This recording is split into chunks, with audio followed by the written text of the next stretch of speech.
Tout dans votre vie a des propriétés numériques qui véhiculent des vibrations, de votre nom à votre lieu de résidence. Les fondements de votre vie sont votre date de naissance et le nom que vos parents vous ont donné à la naissance. Ces deux sources numériques contiennent une mine d'informations sur votre vie, votre destin, votre personnalité, vos traits négatifs et positifs, et les talents uniques que vous êtes venu partager avec le monde.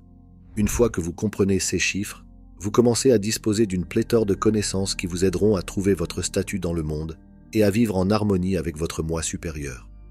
La clé d'une vie de contentement est de choisir des amis loyaux, des partenaires de vie, des lieux de vie, des passe-temps et un travail qui résonne avec vos vibrations numériques inhérentes. Selon Pythagore, le monde est construit sur le pouvoir des nombres. Cette numérologie évolue vers des systèmes de divination et de magie, car ces deux systèmes reposent sur le concept plus large selon lequel l'univers est constitué de modèles mathématiques. Tout peut être exprimé en nombres qui correspondent aux vibrations universelles. Par conséquent, toutes les choses, y compris les noms, les mots, les dates de naissance et les lieux de naissance, peuvent être réduites à des nombres pour déterminer la personnalité, le destin et la fortune des gens. Pythagore est également connu comme le père de la numérologie, car c'est lui qui a eu l'idée que les intervalles musicaux pouvaient être articulés entre les nombres de 1 à 4. Pythagore pensait que ces nombres étaient égaux à la somme de 10. Il a également démontré que le cycle des nombres de 1 à 4 pouvait recommencer lorsqu'on atteignait 10. Un seul chiffre peut réduire les nombres supérieurs à 9 en les additionnant. Pythagore pensait que l'univers pouvait être exprimé par des nombres, et les premiers philosophes grecs ont également contribué à l'élaboration d'un système mystique. Des caractéristiques et des valeurs spécifiques ont été attribuées aux nombres entiers tout au long de l'histoire ancienne des nombres. La façon dont les Grecs de l'Antiquité inscrivaient les nombres sous forme de points ou de figures géométriques était l'un des mécanismes qui permettaient d'attribuer ces caractéristiques. Les nombres impairs qui ne pouvaient être séparés étaient dits masculins parce qu'ils possédaient les parties génératrices, représentant l'affirmation de soi, la puissance et la créativité.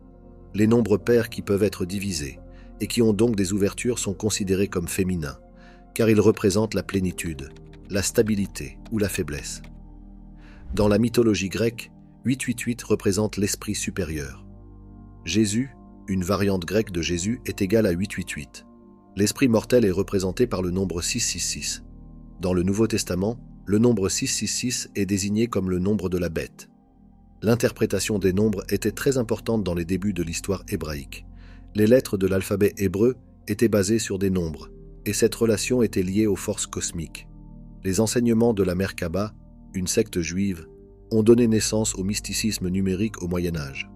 Au XIIIe siècle, les kabbalistes allemands ont développé la gématrie, une interprétation numérique mystique des Écritures.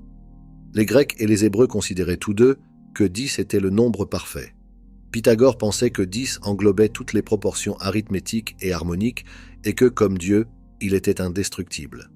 Toutes les nations l'utilisent, car lorsqu'elles atteignent 10, elles reviennent à 1, le nombre de la création. Les corps célestes, selon les pythagoriciens, étaient divisés en 10 ordres. Selon la Kabbale, il existe 10 émanations numériques à partir du néant. Ces émanations se combinent pour former les 10 séphirotes de l'arbre de vie, qui contient toute la connaissance et montre le chemin du retour à Dieu. Pour approfondir votre compréhension des thèmes abordés dans cette vidéo, vous pouvez vous abonner gratuitement au rapport de l'Institut de la Réalité. Nous vous y fournissons des contenus exclusifs. Cliquez sur le lien dans la description pour y accéder. Outre les significations occultes des nombres, un autre principe fondamental de la numérologie est la gématrie ou cryptographie. En hébreu, les consonnes sont utilisées comme signes numériques, mais en les combinant avec des voyelles, on peut souvent les lire comme des mots et des nombres. La magie des nombres de la Kabbale médiévale était fondée sur une combinaison de la gématrie et du symbolisme des nombres de Pythagore. Elle permet une lecture spéciale de la Bible hébraïque afin de découvrir des significations cachées ou secrètes. Ce système unique a également été appliqué au grec, au latin et au Nouveau Testament de la Bible. Par exemple, plusieurs significations personnifiées ont été attribuées à 666, le chiffre désignant la bête dans le livre des Révélations. Néron, César, Martin Luther, le pape Léon X et Napoléon en font partie. Dans le domaine de l'occultisme, la numérologie est fréquemment utilisée pour découvrir les significations cachées des événements et pour prédire l'avenir. Utilisée de cette manière, la numérologie s'est transformée en une forme de divination ou de cartomancie. Elle est souvent associée à d'autres formes de divination, telles que l'astrologie, la cartomancie, la géomancie et l'interprétation des rêves. Une fois que la numérologie est utilisée sous des formes divinatoires, elle devient magique. En tant que théorie, cette magie a des racines occidentales, mais elle est généralement attribuée à Pythagore. Le système théorise que toutes les choses sont des nombres, et que les nombres influencent l'essence des choses. Par conséquent, les nombres servent de pont entre le divin et le terrestre. Lorsque l'on effectue diverses opérations sur les nombres, ces opérations affectent les choses liées à ces nombres. Les nombres sont un exemple de ce principe dans sa forme la plus élémentaire. Dans la culture américaine, par exemple, la plupart des gens considèrent que le chiffre 13 porte malheur. Par conséquent, tout ce qui comporte le chiffre 13 doit être évité, comme le 13e jour du mois, surtout si c'est un vendredi, le 13e étage, 13 convives, etc. En Belgique, cependant, porter le chiffre 13 est considéré comme un porte-bonheur pour les femmes. La connotation négative du chiffre 13 provient du récit biblique de la scène, dans lequel Judas était le 13e apôtre. Cependant, un concept plus ancien souligne son lien avec le nombre 12, qui est associé au zodiaque et a de fortes associations positives dans la mythologie babylonienne et d'autres mythologies astrales anciennes. Les découvertes scientifiques du XIXe siècle sur la lumière, le magnétisme et l'électricité ont rendu populaire la théorie selon laquelle les nombres correspondent à des modèles énergétiques de vibration. Les nombres 11, 22 et 33 sont connus sous le nom de nombres maîtres, car ils ne peuvent être réduits à un seul chiffre. Les personnes spirituellement développées portent des noms qui correspondent à ces nombres. Le nombre 33 représente un avatar. Les synchronicités, comme le fait de sauter du lit tous les soirs à 3h33 du matin, ou de trouver sur la route des voitures portant la plaque d'immatriculation 111, ou encore le fait que vos 3 dernières courses à l'épicerie vous ont coûté 17,17 €, ou que toutes les adresses que vous avez eues contiennent le chiffre 15, sont autant de petits coups de pouce de l'univers. Les principes de la numérologie, comme les arts métaphysiques, espèrent que tout arrive pour une raison, y compris les événements étranges que vous pourriez considérer comme des coïncidences. Dans le monde de la numérologie, les coïncidences n'existent pas. Par conséquent, si certains nombres apparaissent de façon répétée dans votre vie, vous devriez en tenir compte. Les nombres sont omniprésents et vous les côtoyez quotidiennement. Comme l'univers, terme qui désigne Dieu, vos guides spirituels, vos anges ou toute autre force divine présente dans votre vie, profitent de leur grande disponibilité pour vous envoyer des messages. Rappelez-vous que chaque chiffre a une signification et une vibration, mais vous pouvez et devez aller plus loin pour appliquer vos propres définitions à ces événements, connus familièrement sous le nom de synchronicité. Prêtez attention à ce qui se passe dans votre vie lorsque vous voyez ces nombres répétitifs. Qu'est-ce qui vous vient à l'esprit lorsque ces chiffres apparaissent? Voyez-vous souvent les nombres 22 ou 222 lorsque vous réfléchissez à la manière de résoudre une situation financière difficile? La signification de ces nombres vous révélera probablement la solution à votre problème. Craignez-vous de ne pas avoir assez de temps pour travailler sur un projet spécial, comme l'écriture d'un roman qui ne demande qu'à sortir de votre tête et à être mis sur papier? Vous vous réveillez toujours à 5h55 alors que vous aviez programmé votre réveil à 7h. Peut-être l'univers essaie-t-il d'intégrer ce projet dans votre emploi du temps en vous donnant une heure de cheval avant d'entamer votre journée bien remplie. Lorsque l'âme souhaite accomplir les tâches qui lui incombent, l'univers l'aide en lui envoyant ces petits coups de pouce qui sont parfois agaçants, mais toujours bénéfiques à long terme. Indépendamment des nombres pas si aléatoires qui vous apparaissent quotidiennement, une fois que vous vous concentrez sur les propriétés mystiques de la numérologie, vous commencerez à remarquer d'autres schémas numériques. Vos 3 amis les plus proches sont probablement nés en novembre et ont tous la lettre L dans leur prénom. Peut-être que toutes les maisons que vous avez visitées et dont l'adresse comportait un 7 avaient une atmosphère accueillante, alors que celles dont l'adresse comportait un 6 vous semblaient froides et peu accueillantes. La numérologie peut expliquer pourquoi vous attirez certaines personnes et certaines choses dans votre vie, alors que d'autres vous rebutent complètement. Avez-vous déjà remarqué que certains jours sont différents de votre routine habituelle sans raison apparente? Peut-être qu'aucun facteur externe n'a changé, mais après des jours de neutralité et de routine, vous vous réveillez un jour plein d'énergie, confiant et prêt à s'attaquer à une tâche qui vous paraissait impossible. Si un tel changement se produit dans votre vie, les chiffres peuvent généralement l'expliquer. Votre numéro de chemin de vie, qui est calculé à partir de votre date de naissance, est l'un des numéros les plus simples et les plus importants à calculer en numérologie. Le numéro du chemin de vie révèle pourquoi vous êtes entré dans cette vie et quels défis et opportunités d'apprentissage vous attendent. Comment calculer votre numéro de chemin de vie? Additionnez chaque chiffre de votre mois, jour et année de naissance pour trouver votre numéro de chemin de vie. Par exemple, si vous êtes né le 2 avril 1971, ajoutez 4, avril est le 4e mois, plus 2 plus 1 plus 9 plus 7 plus 1. Cela donne 24. Ajoutez 2 plus 4, ce qui donne 6, pour réduire 24 à un seul chiffre. Par exemple, une personne née le 2 avril 1971 a un chemin de vie de 6, ce qui indique qu'elle est une personne nourricière qui accorde de l'importance à la famille, au foyer, aux relations amoureuses, à la communauté et aux causes humanitaires. Bien entendu, il s'agit là d'une interprétation simplifiée.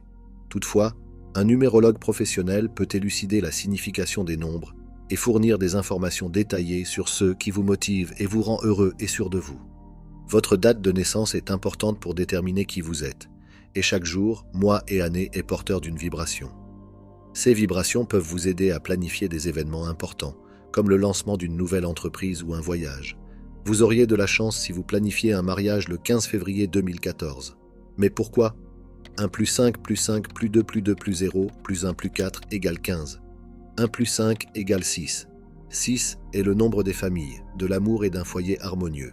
Donc descendre l'allée le 15 serait un jour propice. Outre le fait que chaque jour a une vibration, nous traversons tous des cycles de 9 ans. Vous pouvez savoir où vous vous situez dans le cycle de 9 ans en ajoutant votre date et votre mois de naissance à l'année en cours. Par exemple, au cours de la 9e année, vous passerez toute l'année à réfléchir, à fermer, à pardonner et à laisser partir les choses qui ne vous servent plus. Lorsque vous commencez à comprendre la numérologie professionnelle, c'est un excellent point de départ. Vous en apprendrez davantage sur les cycles annuels personnels et verrez des schémas se former dans votre vie. Vous pouvez atténuer certains des défis et augmenter les bénédictions qui accompagnent chaque année personnelle en grandissant et en comprenant. Même si vos parents ont fait quelque chose d'apparemment insignifiant, comme choisir votre prénom dans un livre de 10 000 prénoms de bébés, ce choix a été divinement inspiré. Rappelez-vous qu'il n'y a pas de coïncidence dans le monde de la numérologie et que vous avez reçu le nom que vous deviez porter. Ce nom porte les vibrations parfaites pour vous aider à accomplir le but de votre âme. Vous vous demandez peut-être ce que les lettres font avec les nombres. La conversion des lettres et des mots en nombres remonte aux cultures grecques, latines et hébraïques de l'Antiquité. La numérologie moderne utilise un système de traduction simple, la lettre A correspondant au chiffre 1, la lettre B au chiffre 2, et ainsi de suite. Lorsque vous atteignez le chiffre 9, vous recommencez au chiffre 1. La valeur numérique de votre nom de naissance complet révèle les caractéristiques de votre personnalité globale. D'autres indices sur votre personnalité peuvent être obtenus en examinant la première et la dernière lettre de votre prénom, ainsi que les consonnes et les voyelles qui le composent. Il est d'usage d'additionner la valeur numérique d'un nom ou d'un mot. Prenons l'exemple du nom John Smith. John est égal à 1 plus 6 plus 8 plus 5 soit 20. Smith est égal à 1 plus 4 plus 9 plus 2 plus 8 soit 24. 20 plus 24 égale 44. 44 est égal à 4 plus 4 est égal à 8. Déterminez les valeurs numériques des lettres à partir du tableau. J est égal à 1. O est égal à 6. H est égal à 8. N est égal à 5. S égale 1. M égale 4. I égale 9. T égale 2. H est égal à 8. Additionnez les valeurs numériques des noms. Jean est égal à 20 et Dupont est égal à 24. Transformez les valeurs en chiffres simples. 20 est égal à 2 plus 0 est égal à 2. Et 24 est égal à 2 plus 4 est égal à 6. La somme des chiffres. 2 plus 6 est égal à 8. John Smith a une valeur numérologique de 8 chiffres. Le numéro 8 possède les caractéristiques de la réussite matérielle, de la justice, et plus encore, selon le tableau des caractéristiques. Qu'advient-il de votre personnalité lorsque vous vous mariez et que vous obtenez un surnom, un nom de scène, ou que vous changez de nom? Dans ces cas, le changement de nom fait souvent partie d'un changement de vie organique représentant le développement personnel et une progression positive sur le chemin de l'âme. Ces changements sont marqués plus spirituellement. En revanche, si vous changez légalement de nom simplement parce qu'il s'ajoute à un nombre qui représente le plaisir ou l'abondance financière, ce changement se retournera probablement contre vous parce qu'il ne s'est pas produit naturellement dans le cadre de votre développement spirituel. Ils portent diverses vibrations liées à leur nom et à leur date de naissance. Le numéro d'un lieu et la vibration correspondante peuvent être calculés à grande échelle, comme un pays entier, ou à une échelle beaucoup plus petite, comme le nom d'une entreprise ou l'adresse du domicile d'une personne. Pensez à votre dernier entretien d'embauche où l'ambiance était mauvaise et où vous aviez hâte de partir. L'adresse, le nom de l'entreprise ou la ville où se trouve le bureau ont probablement été associés à des nombres incompatibles pour vous. Lorsque vous planifiez un déménagement, un nouvel emploi ou des vacances, une lecture numérologique professionnelle peut vous aider à prendre des décisions en accord avec votre esprit. Sans le temps et l'espace d'une lecture numérologique personnelle, il est impossible de couvrir toutes les nuances de chaque nombre, mais voici les significations générales des nombres. 1. Inspiration, nouveau départ, indépendance, originalité, leadership et initiative. 2. Partenariat, soutien, harmonie, coopération, tolérance et réceptivité. 3. Créativité, croissance, optimisme, dépassement de soi, plaisir et polyvalence. 4. Structure, stabilité, sens pratique, organisation, travail et concrétisation des idées. 5. Liberté, plaisir, passion, changement, variété, aventure, communication et magnétisme. 6. Le foyer, la famille, la sollicitude, l'éducation, les relations, l'harmonie, le compromis et la fiabilité. 7. Intuition, réflexion, mysticisme, excentricité, analyse en profondeur et solitude. 8. L'argent, le pouvoir, le contrôle, la domination, les affaires, le statut, le leadership et la force. 9. L'achèvement, les conclusions, l'idéalisme, la compassion, la spiritualité et le pardon. D'autres nombres ont un pouvoir massif comme le 11, le 22 et le 33. Ces nombres sont dominants et méritent une attention particulière. Seul un expert en numérologie peut expliquer les nombres significatifs qui peuvent affecter votre vie de manière positive ou négative. La numérologie utilise donc les nombres pour décrire la personnalité d'une personne et prédire l'avenir. La théorie de la numérologie repose sur l'idée pythagoricienne selon laquelle tout peut être exprimé numériquement, car tout est en fin de compte réductible à des nombres. Les numérologues modernes additionnent les chiffres du nom et de la date de naissance d'une personne, puis les réduisent à un seul chiffre pour chacun d'entre eux. Ils utilisent un système numérique unique, similaire aux alphabets grecs et hébreux, qui attribue un chiffre à chaque lettre. Ils consultent ensuite un tableau numérique qui décrit la personnalité et la fortune des personnes dont les nombres sont représentés par ces chiffres. C'est la fin de ce dossier. Les travaux de l'Institut de la réalité sont mis gratuitement à votre disposition, mais ils nous demandent beaucoup de travail. C'est pourquoi, si vous avez apprécié cette vidéo, vous pouvez vous abonner à notre chaîne YouTube et laisser un j'aime sous cette vidéo. Nous reviendrons bientôt avec un autre dossier, Quantiquement, l'équipe de l'Institut de la réalité.